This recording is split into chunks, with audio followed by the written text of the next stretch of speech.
Muhiyyidin D'baha made headlines across the world on Wednesday when he attempted to remove a Confederate flag from a protesters' pole at the College of Charleston. In this edition of Quintin's Close-Ups, I speak exclusively with him one-on-one. Muhiyyidin. How you doing, brother? It's very good to see you as always. Always. Well, as we sit here right now in downtown Charleston, I'm thinking this. What has it been like over the past 48 hours to be you? Definitely under a lot of pressure to really speak about what it takes in order to stand up for what you believe and to do what needs to be done.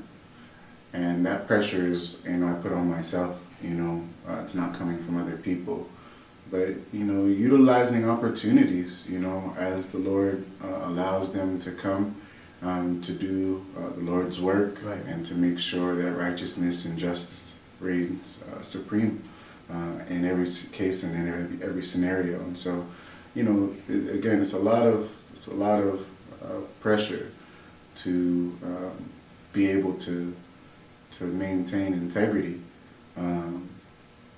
in the face of a lot of shiny objects sometimes. What are those shiny objects in your mind? Opportunities to go speak different places, and opportunities to recant certain things, opportunities to receive certain favors if I take back and apologize for certain things. It's just a really interesting level of politics that comes into play when you feel like you've gone up against the power, and people that have the power to erect flags on top of state houses certainly have the power to affect an individual's life if they choose to do so. So, navigating some of those pathways right now. You talk about politics. When you look at what's going on locally, nationally, and really statewide, what is your definition of politics? The ability to create the world that you want to live in. It's the ability to sit down at a table and to identify what needs to be done, what resources are there to do that, and to make sure how those resources are allotted is equitable and really matches the priority of the moment and the priority of the people that live in a particular community or neighborhood. And so all politics is local. I think state and national politics are around budgets, are around talking points, are around foreign policy and fiscal policy that has effect on a local level, but we can insulate ourselves from a lot of the tumultuousness and a lot of the happenstance that is happening at those levels right now by becoming stronger at our neighborhood level and our community level, becoming stronger at our city level, and then we can really look after individuals and look after people, and that's a little bit different than just winning talking points or changing public opinion so you can get someone into office. Have you been able to change people's opinion about you over the past 48 hours? Yeah, it's been really delightful being able to interact with folks that have seen some of my work in different ways. They see me work with children, they see me work with high schoolers, they see me in protest work, they see me organizing political work, they see me organizing cultural heritage events. To be able to be fully faceted and to have all those facets recognized in my humanity and for my humanity, is a blessing. It's just a blessing to be able to stand before people, the people, and to be with the people and to act for and with the people and to accomplish, our goals, which is self-determination, which is protecting our community, which is community control of our institutions, and really being self-determining about our destiny in this country. Let me go back to Wednesday. I was sitting inside Starbucks. I had 2 interviews to take for Quintin's Close-Ups that day, and all of a sudden I saw you on television, you basically leaped from one side of George Street to the other. Take me back to that day, because I know that Charleston City Police actually charged you with disorderly conduct. Yeah. What were you trying to conduct that particular day? Well, that day was an important day for us. Bree Newsom is a shero of ours. When she came to South Carolina, removed the flag, while the politicians were talking about removing the flag. And that kind of spirit is the spirit of our movement, is the spirit of our generation. And so as we were gathering, right, as we had activists from Surge, activists from People's Solidarity Society, from Girls Rock Charleston, from Southerners on New Ground, we had Black Lives Matter supporters, activists, organizers all present. We had our elders present because they were going to see Bree Newsom as well. And the moment that I really got triggered was when I saw the flag bearer coming out of the parking garage. Right. And that kind of upfront, in your face racism, especially in the way that it made our elders feel, as I was standing close to them, and just really we were having a rich interaction, and then that flag just came in and interrupted our conversation. It interrupted what we were sharing, and I felt that fear, and I felt a concern about what's going to happen next. And so I decided to not shout at the flag. I decided to not take a bullhorn and scream at the people, but to go do what Bree Newsom did, and to take that spirit into action and take that flag down from where it was waving in front of our people. It was pure intimidation. That was their intention. And we need to protect each other when it comes to those moments when we're being intimidated and having the symbols of white supremacist terrorism being hoisted in front of our face. The arrest, when you were taken down by several police officers, I'm curious, as we say right now, what was going through your mind?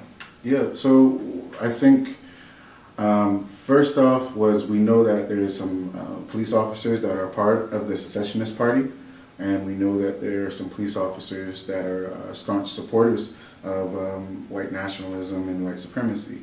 And so that was my concern in the moment, was getting a sense of who was around me, who was touching me, what officers were there, getting a sense of their voices, their badge numbers, the way that they were coming at me. But also very cognizant that, we had our youth that were witnessing this, and making sure that, we kept the chants going, the KKK must go. So I got up as I was in handcuffs, chanting, with the people, for the people, because that's the power of the people. And so there's nothing that could interrupt that.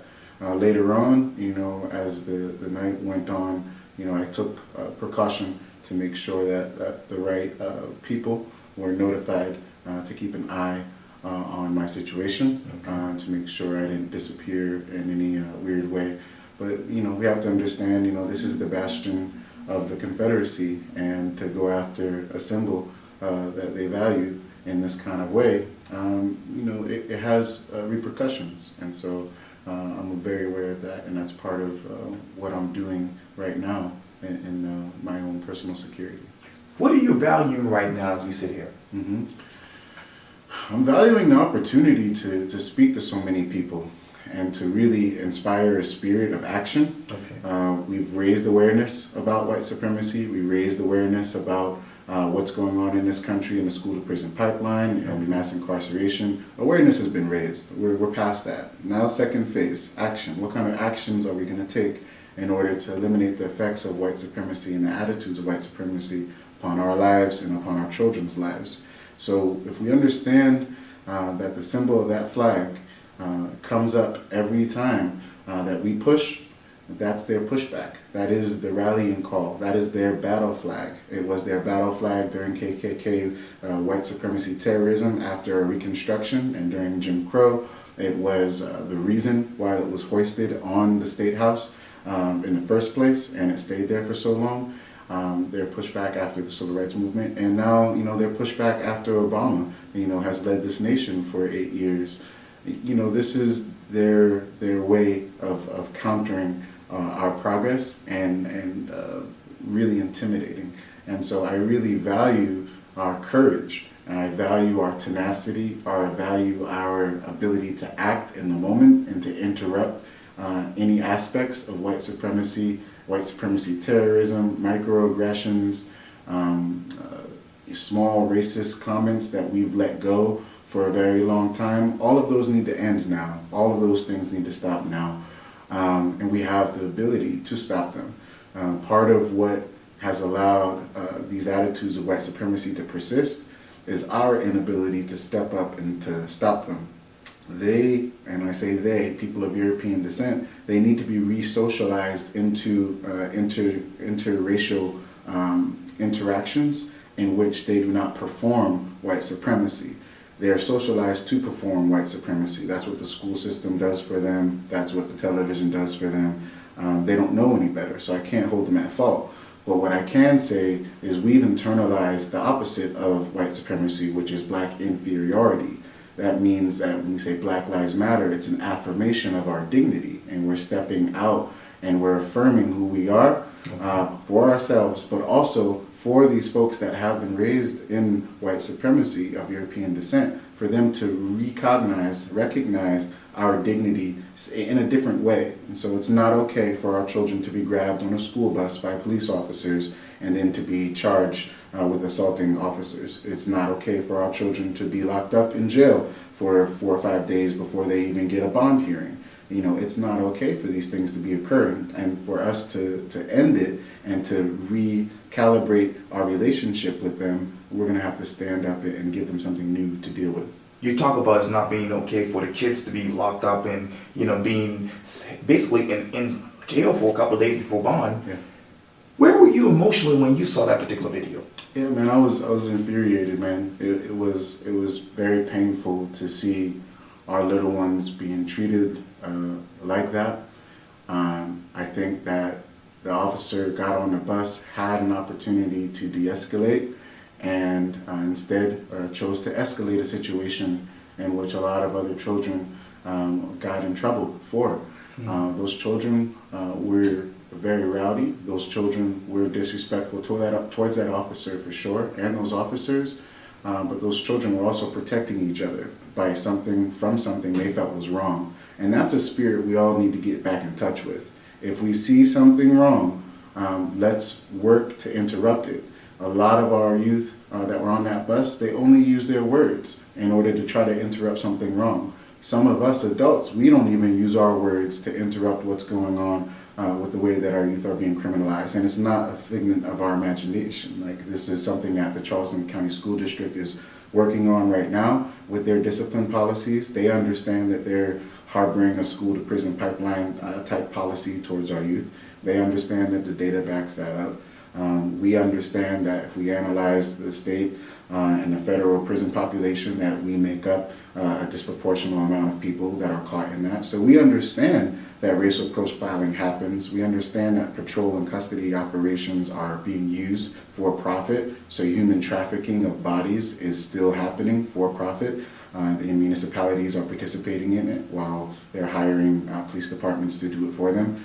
We understand these things are happening. Now, do we have the courage to stand up and to say no? Do we have the courage to interrupt these practices, policies, and procedures that have been put into place ever since the peculiar institution of slavery was put into place, that said anybody that has one drop that makes their phenotypic expression or their skin look like this is supposed to be a slave, somebody that's disposable, someone who's ignorant, someone who's criminal, someone who can be replaced. And we've been treated like that far too long. And so it's our opportunity to interrupt that. And every opportunity that we have to interrupt that, we have to take, whether that's somebody hoisting a flag, trying to intimidate people that are going to listen to Bree Newsom, or whether that is a teacher that feels like they can kick our children out of the classroom and call correctional officers in the schoolhouse to come and deal with them. You know, these are things that we can't allow to happen anymore. Let me take you down the street to 75 Gallon Street, that is, because you just mentioned the Charleston County School District. Yes. When you look at the incidents that have happened for the past couple of months to right now, what is the state of the Charleston County School District in your mind? Yeah, they don't know what to do. And I think that they are at a point where they're willing to say that they don't know what to do. They've thrown enough money at it. They've hired diversity consultants. They've tried to create integration schemes to entice parents to come into Burke. They're dealing with a racist society. They're dealing with a classist society. Now, an education system usually just replicates the society that it's in. That's what it does. The values and the structure, the social order of people that have a certain amount of money send their children to receive a certain kind of education. People that have less money send their children to receive a certain kind of education. It's the same thing that was going on between the Burke Normal or the Burke Industrial School and the Avery Normal Institute. Okay. It's a classist issue. And so as much as we see the racial lines, it's really a class issue, because education is supposed to provide you what you need and to enter the labor market, to enter the workforce. That's what it has been used for historically. But we're reaching a point now that our technology is able to produce more than we need human labor for. And so we have a whole new type of economy, and it's really important we understand that. Anytime the economy shifts, our position in it, people of African descent in America, our position in this country shifts, whether that was from the agrarian economy and our work in the fields to the cotton gin and the steam engine and industrial revolution that put us in cities working factory labor, to now a tech automation that has made our services be used just for service industry and retail sales and whatnot. We are running out of places to be employed, and I think it started, really big in the 70s with the offshoring of jobs and the automation of industrial labor. And so you'll see the same trend line of mass incarceration and unemployment. It grows with our GDP. And so it makes no sense how we could be making more money in this country but employing less people and then having more people go into jail. Those are not coincidences. Those are social engineering solutions to what do we do with an excess capital labor force that we once had over here for cheap and free labor, but we don't need them anymore. That's the question that is being asked, and that's the question that we have to ask ourselves. If we ask ourselves that question, we'll have a more firm grounding on what we want to think about for our children's future and what our education needs to actually be able to prepare them to do. When the economy shifts, the work skills that are needed shifts. Is our education of our children shifting with the needs of this economy? I would really venture to say that that is a question that CCSD is wrestling with and grappling with as much as any other institution around the globe right now that is grappling with it. Unfortunately, the people, us, the parents, the community, we're not grappling with this question. We're again allowing an institution, a state-sponsored institution in particular, to have guardianship and custody of our children, of our children's education, and we're allowing corporations through the charter school movement to come in and to really create their own versions of education, which is really just human resource development for their particular hustle. Like we see all this happening, and we see that our agency, our ability to be self-determining, is now at a critical point because, again, we're not needed by them anymore to make money, which means we're disposable. And if we're disposable, that means things like the mass incarceration prison industrial complex, will continue to increase and it will continue to impact our children. The school to prison pipeline, again, is a social engineering kind of design to deal with the economic realities of having way too much technology, way too much ability to mass produce, and not enough needed human labor. And so what are we going to do? This is a really interesting question for all of us. You talk about agency. What exactly are you talking about when you talk about agency? Most definitely. So agency is the ability to create your world, the ability to see what you see and see what you think actually impact the way that you live in your world. And so the systems of white supremacy has given agency or privilege to people, first white property owning males. They got the agency to determine what the Constitution was, to vote. Soon enough, the women, their women in particular, got the right to use their agency to impact laws through the vote. In the civil rights movement, we finally increased our agency and our ability to create policy and whatnot. But your political agency is one thing.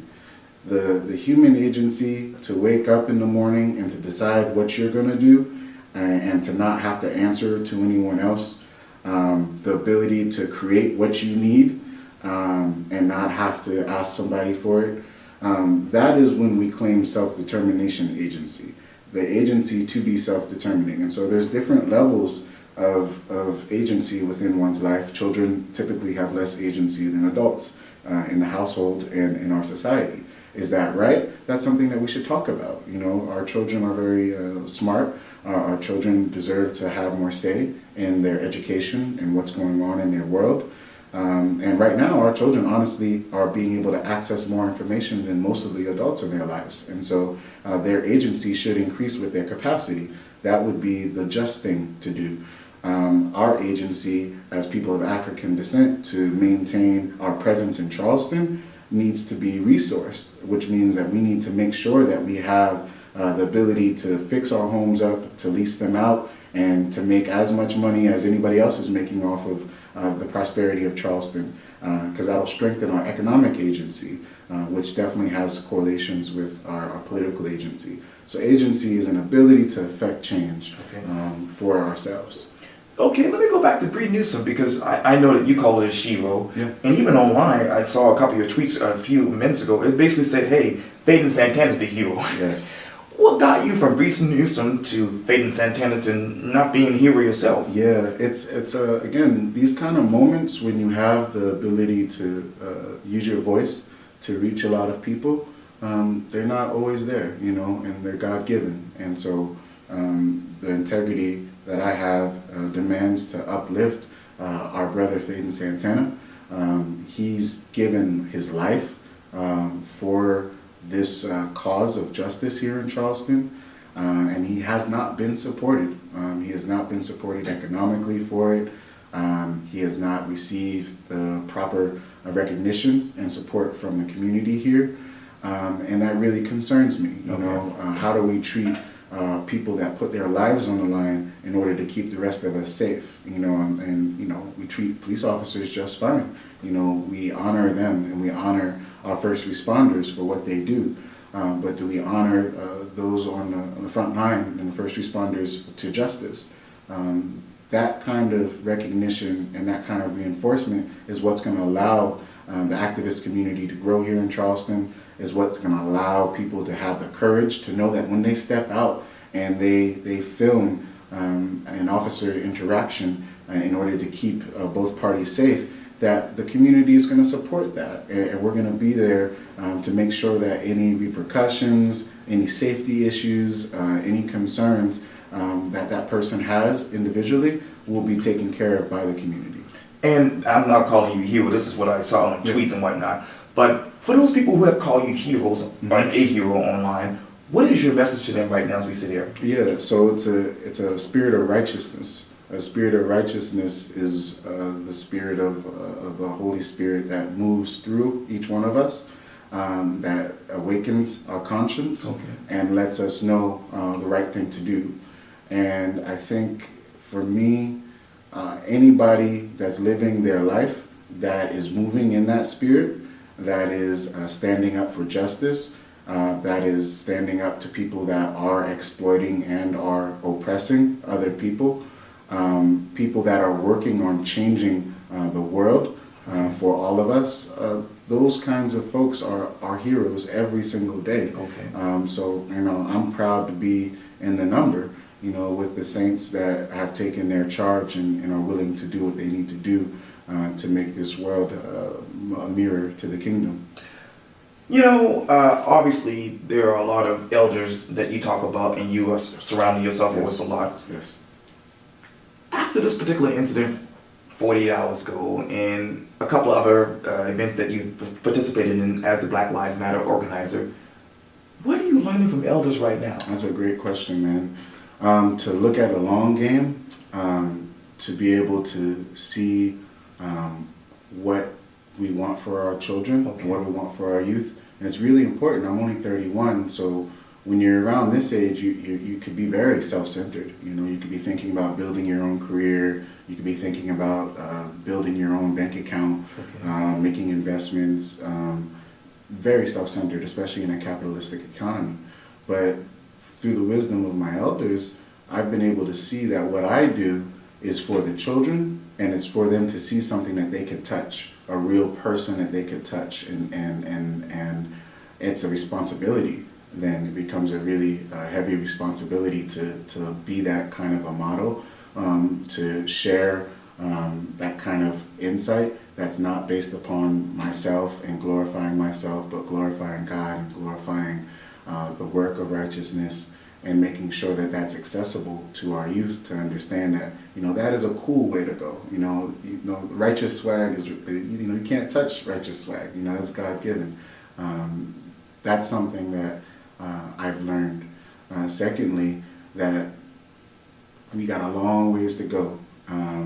What was our experience has disconnected us from our language. It's disconnected us from our traditions. And even something like integration has disconnected us from our ability to control our institutions. So controlling our schools, controlling our financial institutions, controlling our neighborhoods and the policies of our neighborhoods. All of those things were lost in integration. A lot of economic security we lost here in Charleston in particular. A lot of housing security we lost after integration. And for all of Joe Riley's work, the numbers don't lie. He was able to silently move the Gullah Geechee out of the peninsula. And he did a very effective job in doing that while maintaining good relations to the public. And so I'm learning lessons about PR, about how to interact with people in power that don't know better, Okay. and to learn how to have compassionate conversation with them. I'm learning a lot more about the importance of finance and making sure that what we do is self-sustaining and it's not based upon grants. So we don't have to worry about making someone mad and now all of our funding is gone for our efforts. I'm learning a lot about the impact of music, actually. The elders have a long enough view that they see the impact upon generations on what music is popular and what music is pushed out. And it's just really fascinating to see grandmothers be able to talk about the music of Marvin Gaye and the music of Teddy Pendergrass and Aretha Franklin, and then to reflect on the music of Michael Jackson and Prince, and then to start to look at the music of Tupac and look at the music of Biggie and look at the music of Nas, and then to look at the music of Fetty Wap and Migos and Geechee, Gucci Man. It's like the message and the word sound power that we have and we know because we practice word sound power in our churches, and we always practice word sound power. We're allowing that magic, if you will, to be used upon our youth without our full consent and consciousness. And my elders have really opened my eyes to the impact of allowing message and vibration to travel through word sound power into our youth's consciousness and into their spirit. And we have to do a much better job at protecting them and helping them be able to discern the spirit that is coming through certain song and to be able to feel the impact of certain word sound power upon their being, because we're all attracted to it. We're attracted to the music, we're attracted to the drum, we're attracted to the dance. It's our heritage, it's our culture, it's a part of our natural expression. Now, can we start drumming? Can we start learning our dances? Can we adapt what we have done in the past to the modern conventional expression of art and really take things up a notch, but hold on to that rich tradition of real blues and real struggle and real inspiration, love, brotherhood, community, sisterhood, unity. Those are the messages that we want to send across the beats of word, sound, and power to our youths. And so they're strengthened by what they take in and not weakened by it. I should have asked you this earlier. Should have been one of my top questions, actually. But if you were to sit down, like we're doing one-on-one, if you were to sit down right next to Bree Newsom, what would that first question be to her? Does she feel proud? Is she proud that that she's inspired Charleston to come out like it did? We had an incredible amount of solidarity in the protests and the counter protests to the flag, but also we had an incredible outpouring of energy to go to listen to her speak. What she did for South Carolina and for the people of South Carolina, was really let us know that we don't have to wait, we don't have to ask, we don't have to politic. Whatever it is that we need to do, we can just do it. Wow. Muhiyyidin D'baha, thank you so much for your time. I really appreciate this. All power to the people. Thank you.